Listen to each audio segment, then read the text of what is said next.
actually see the sun come up today. It's been a little bit. We've been watching a lot of clouds go over. Today we got sunshine. And that sunshine is going to help this whole solar field of ours do its job.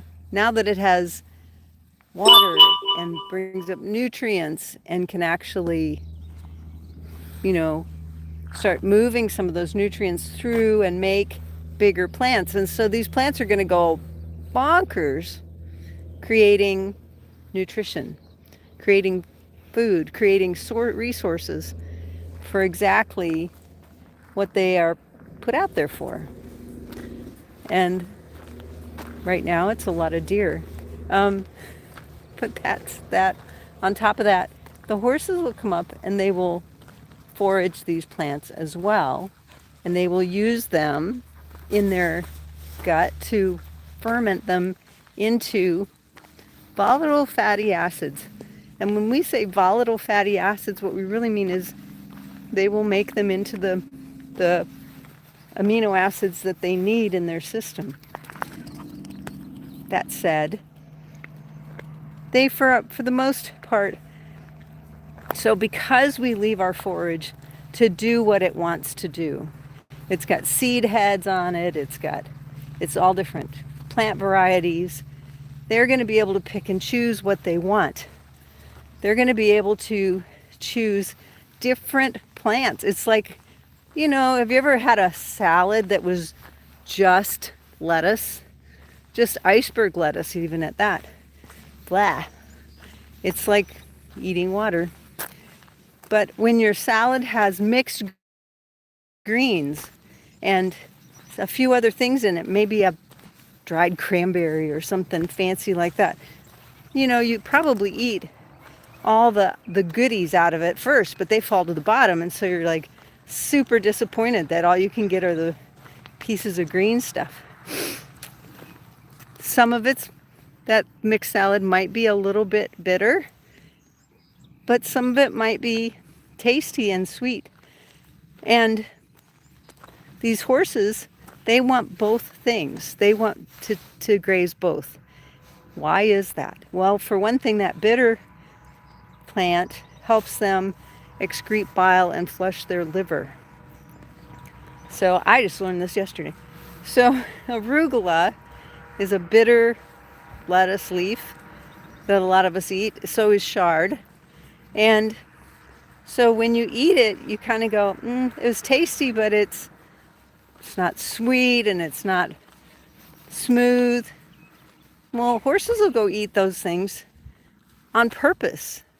They will go choose them. Look at how tall this grass is. It's about half of my dog. Flip it around so you can see her coming through the grass. Yeah, it's about half her height. Pretty soon we won't be able to see her in the grass. It'll be just the moving grass and maybe the tip of her tail. That said, I want you to realize that having a variety of plants, not just one monoculture, forage, one monoculture pasture. So this has been mowed, and you can see that it's kind of turning itself into mostly grass. And it's, honestly, we mowed it for the aesthetics so that it would look pretty next to the house, but we didn't mow it because we needed to. And yeah, we could probably let it grow up and then bale it, because you can see that even the clippings are mostly grass. See the little piles of clippings here?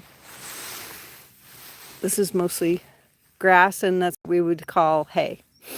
Most people would bale that as hay. There's not a whole lot here. It's not very dense. There's a lot of rocks, so it'd be really hard on your baler, for sure. But these meadows have more grass in them than they do, for instance, weeds, because they've been mowed a few times. And so the grass has an opportunity. Grass itself is not a very smart plant. You never see grass actually take over weeds on its own unless you do something to help it. So in this case, we have had to help it by mowing. We have had to implement our own to try to make it more monoculture. We're happy with it all looking the same. The horses don't really want that. They want lots of different variety. They want changes in their diet. They want choices. So, just so you know, we want that for them too. They will be healthier and happier, and there actually are studies that have been done on in livestock, cattle, and cattle who graze a diverse plant background do better. They're healthier. They have, I forget what the measurement was, but Joel Salatin talks about it. He's written it in his book, that cattle who graze a variety of plants are healthier. They have a better, they probably finish sooner. They probably have a better meat profile. So their meat is probably more nutritious, has a higher omega fatty acid profile. And just like I was saying earlier, the cows do similar things to horses. They eat these plants, they ferment them into volatile fatty acids, some of which are essential amino acids that then become part of their body.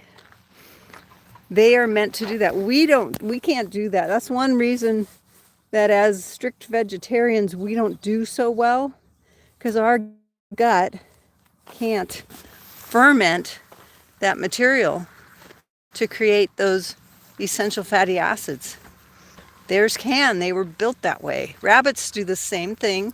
Rabbits are lagomorphs. They're not rodents. I know. It's a new word for some of you. We have lots of rabbits up here. And rabbits also ferment their grasses in their gut. And that's why you don't want to feed a house rabbit a lot of sugary diet. They don't want it because they can't, if they ferment that stuff, they will explode because it becomes alcohol. Just like when you ferment high, starchy things like grains, what do you get? You get alcohol, whiskey and rum and all those things. They don't want that in their gut. That would kill them. But it's such a beautiful day. The sun has pretty much, I think, shown itself. And now I'm going to show you the sky again so you can see that we're getting some clouds moving in. We are predicted to have some rain in a couple hours again. And this is really kind of unusual for July for us here in Texas. I see a few of my fans are here. I so love and appreciate you guys. You keep me honest. You keep me putting out useful information, especially for our animal owners. And especially so, yes, we want a variety of diet for these animals. That's not the end all. We want to make sure they can digest it appropriately too. And one of the best ways to help them digest that food efficiently and effectively is with chiropractic. I know you say that. I say that all the time. But you have the same thing. Right behind your ears, that first segment below, that first part of your neck, there is a nerve that is there. Same thing in our animals, called the vagus nerve. And that vagal nerve, there's a stimulator out there you can buy on the internet right now. That vagal nerve actually changes how you digest your food.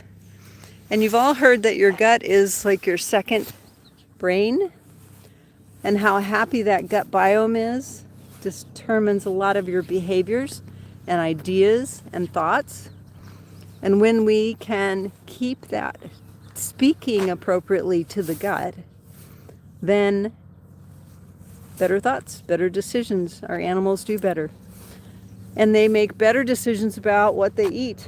So they pick the plants that give them the best quality of life.